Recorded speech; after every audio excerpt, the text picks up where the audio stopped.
you think you should leave your active, stable job, before you have 100 grand saved up for this? This is one of those questions that the people, at least I'll speak for myself, the people like me and probably the people like you aren't going to listen to us anyways.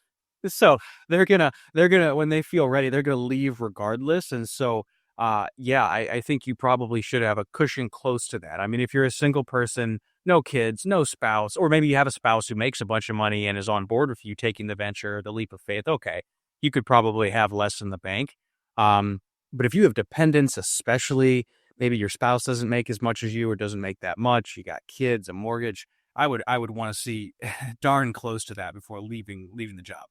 Yeah, yeah, agreed. And it's this difficult thing where it's like you have to put yourself through a certain amount of pain in order to take action. But we're creating an ideal scenario here because if you have 100K liquid, you have quit your job, you've got money on the side too, and it depends on if you're married or if you're single. Like this is just dedicated towards the business. We're not talking about put 100K in your savings, your life savings account and take it out for this.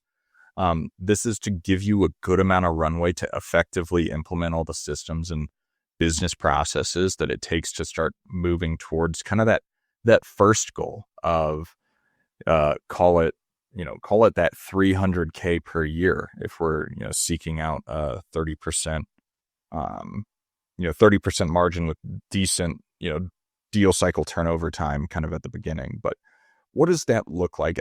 Or go ahead, Dan.